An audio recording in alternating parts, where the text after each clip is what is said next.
Did you know that Kinky Wellness is integral to your self-development?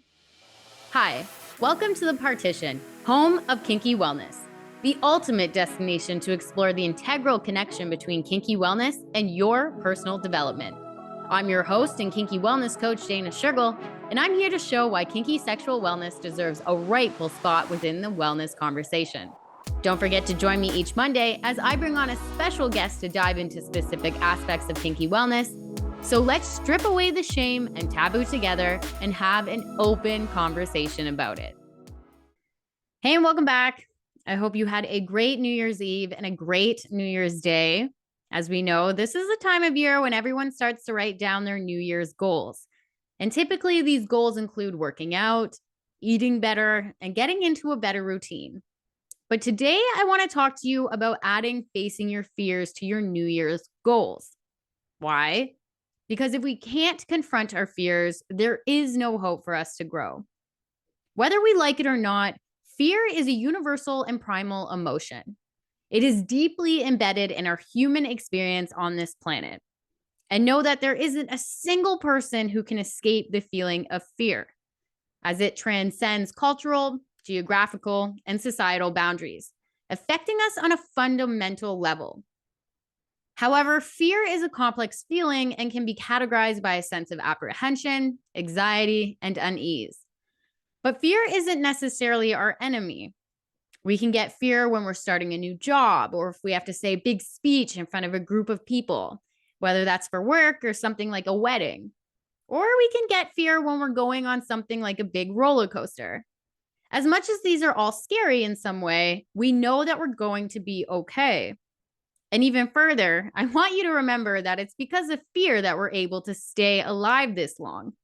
Because, many years ago, when humans had to deal with dangers such as predators or rival tribes, fear was there for humans to respond quickly and effectively.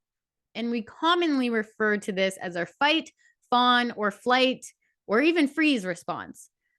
And some of these responses, like the fight one, is what helped us avoid potential harm and acted as a key skill for our survival when we needed to use it. Nowadays, most of us don't have the same fears that our ancestors had to deal with, but that doesn't mean we don't deal with fear. Common fears that we deal with today are things like fear of failure, fear of change, fear of rejection. And when we are dealing with these kinds of fears, they will have an influence on how we make decisions, unless we confront them head on. But finding a safe space to face fears isn't all that easy. But through Kinky Wellness and BDSM and kink, you can certainly create safe scenarios where you can face your fears. Think of any fear you have, whether that's a clown, or facing someone you haven't seen in a long time, or experiencing certain situations. BDSM and kink can help you gradually see those fears and work through them at your own pace. You call the shots and can end the scene whenever you want. But first, to do this, you need to identify and acknowledge what it is in the first place that makes you fearful. Only then will you be able to break it down into smaller pieces so that you can gradually gain exposure to it. And remember, facing our fears in small, bite-sized portions is perfectly okay and actually more encouraged. By making the fear in bite-sized bits, you can choose how you want to confront that fear and how you want that ending to go. BDSM and kink are here to give that space and power where you have full control. Again, I know I use this example a lot, but you can become the victor and not the victim. And remember, when it comes to facing our fears, the process is not a static destination, but rather a very dynamic journey. And this journey is going to require resilience, self-compassion, and patience. Ending our fears, or at least seeing them, doesn't happen overnight.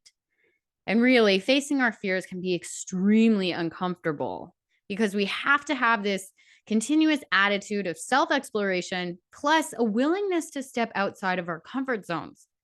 But by viewing our confrontation of fears as an ongoing process, that's when we're able to embrace the challenges that come with it as personal growth.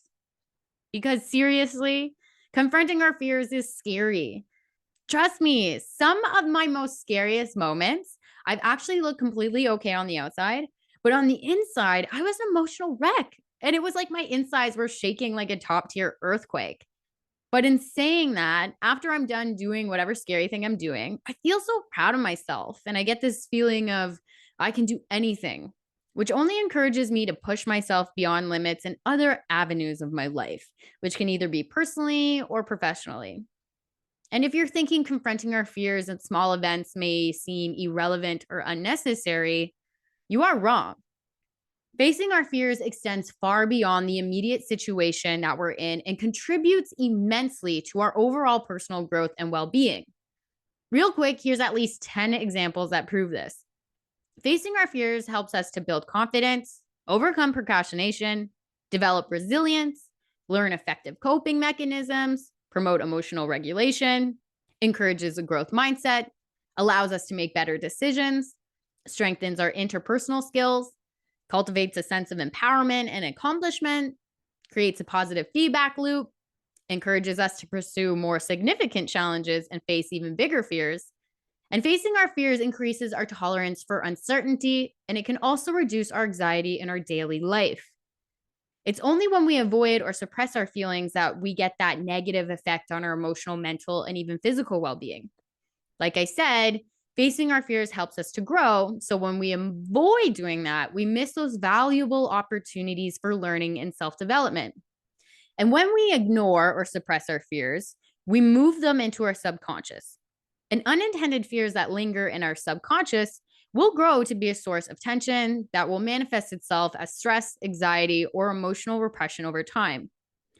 And speaking of emotional repression, if we stop ourselves from processing and experience any emotion fully, and this includes fear, then it can lead to a diminished capacity for emotional resilience and emotional intelligence.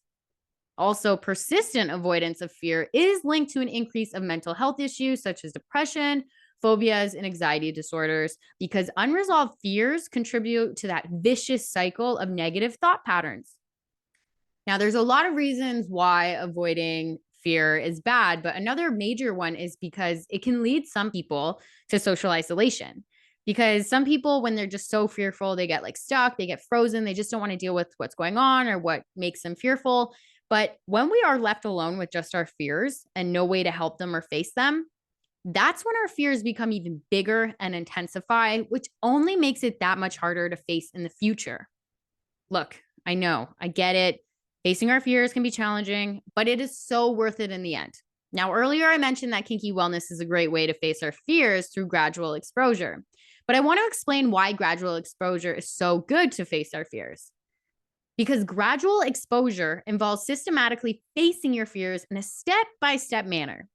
So you can start with a situation or aspect of your fear that is less anxiety provoking and gradually progress to more challenging aspects of it in a more controlled and manageable way. Secondly, we know that BDSM and kink are great for role playing, and this works great for fear too, because we're able to practice and develop coping strategies within a simulation with a trusted partner. And when we're working with a trusted partner, it allows us to have that supportive network that can provide encouragement and guidance, and even a sense of accountability as we work through our fears. But here are 5 other ways you can face your fears too. Number 1 is through mindful meditation. Mindful meditation can help us become more aware of our thoughts and emotions without judgment. By practicing mindfulness, we can observe our fears from a distance, giving them just enough space to acknowledge them, but keeping us in a state to develop a non-reactive and accepting attitude towards them. Number 2 is through visualization techniques. And, you can do this also during meditation, but basically, visual techniques means that you're imagining yourself facing the fear in a successful way. So when you're visualizing, you need to visualize like every step, like every detail, who's there, what does it smell like, what's going on, and how you're going to confront that fear and eventually how you conquer it. This is a good way to help you build your confidence and even reduce your anxiety if or should or anything like that if this event actually happens in person. How I like to think of it is kind of like a dress rehearsal in your head before the actual moment of facing your fear happens in real life. And then we have number 3. Number 3 is using cognitive reconstruction. Now, before I get into this, cognitive reconstruction can be more difficult, so I suggest seeking out help from a therapist. But in short, Cognitive reconstruction requires us to identify and challenge the negative thought patterns associated with our fear. Like I said, when we don't deal with our fear, they become bigger and more intensified. And some of our fears can even become more irrational and super exaggerated. So when we identify the negative, irrational, or exaggerated thought patterns, we are then able to replace them with more realistic and positive ones. Again, therapists are a great research tool for doing this. I have used a therapist for this. So I highly recommend and encourage you to reach out to one if you're looking to do so. It really is helpful. Number 4 is using positive affirmations. Positive affirmations are statements or phrases that we repeat with the intention of promoting positive thinking and self-empowerment, or in this case, facing our fears. Some affirmations you can use for facing your fears are, I am courageous and capable of facing my fears with strength. Each day, I am becoming more resilient in the face of challenges. I trust my ability to handle whatever comes my way. Fear is a normal part of life, and I am learning to navigate it with grace. I am in control of my thoughts, and I choose positivity and courage. I confront my fears with an open and clear mind. I welcome the opportunity for growth that comes from facing my fears. And each step I take toward my fear empowers me and diminishes their hold on me. Regardless of whatever positive affirmations you want to use, some key concepts to creating your own include positive language, using present tense, personalizing it to you, and repetition. Of course, the effectiveness of positive affirmation varies from person to person, but you can say them before bed or first thing in the morning. I love positive affirmations, and I think they're a great way to help shift negative talk and instill a more optimistic mindset about whatever you're talking about. So this could be money, finances, career, health, facing your fears, anything you name it, there's a positive affirmation that you can make about it. Number 5 is challenge your comfort zone. Life doesn't happen within your comfort zone, okay? It's a very comfortable place. It's pretty chill, but not a lot of excitement goes on there. So at some point or another, if you want a fulfilling and exciting life, you will need to move past your comfort zone. And as humans, we are scared of the unknown, and outside of the comfort zone does hold a lot of questions. But by regularly exposing yourself to new and slightly uncomfortable situations is where you're going to build resilience and adaptability over time. And regardless of whatever approach that you take when facing fears, know that you are on a path to becoming a more stronger version of yourself. And remember, at the end of the day, if we can't face our fears, it will only create a barrier that hinders us from reaching our full potential and newfound strengths. This is why now more than ever, I want you to be adding facing your fears to your New Year's goals. But let me know your thoughts. What's your preferred method to face your fears? Is it through visualization, role playing it out within BDSM and kink, writing it down? When it comes to facing our fears, there is no one way to do it. Just work with whatever option suits you best. But this is all I have for today on facing your fears. But before I go, I want to encourage you to check out the latest episode of the podcast, Vaginas, Vulvas, and Vibrators with Jordan Daniil, because I was on there to talk about kinky wellness. My episode is called Growing Through Kink with Dana, and I will leave the link in the description. But, Jordan is amazing. And a little bit about the show is that Vaginas, Vulvas, and Vibrators is designed to give women a place to learn about women's health and sexual health. Each week, she carries out a different topic relevant to learning how women's bodies work and how to improve your intimate life. So make sure you check that out. Also, a couple more things before I go. Tickets for the Kinky Wellness Summit are still going on, and they're going on sale for the mid-sale price of $469. So make sure you get your ticket before the price increases again. And for my GTA and Southern Ontario listeners, Ray and I will be hosting a Kinky Wellness event at the Toronto Stag Shop located at 271 Queen Street West. And the event is going to be a 4-hour Kinky Wellness mix and mingle. So from 1 to 5, we're going to be hosting a seminar and a workshop on pleasure anatomy, which includes sex toys and how to use them and all that jazz. And as well, we're going to be having a Kinky Wellness circle. And this is your chance to get a photo with the famous red velvet curtain backdrop and really meet like-minded people who are just as curious about BDSM and kink and kinky wellness like you. And so, yes, you will need to RSVP for this event. Seating is limited, but I will put all that in the Eventbrite details, and that Eventbrite link will also be in the description. But what else? Oh, yes. And you should want to come because there's tons of prizes that we're going to be giving away. We're going to be giving away the BDSM and kink e-learning, Ray's got an erotic art that she'll be giving away. And the grand prize will be a ticket to the Kinky Wellness Summit. Yeah, so that's super exciting. So come on down and check it out. But yes, that is it for me. I hope you guys are staying warm during this winter season. And yes, make this year the year that you face your fears. You got it.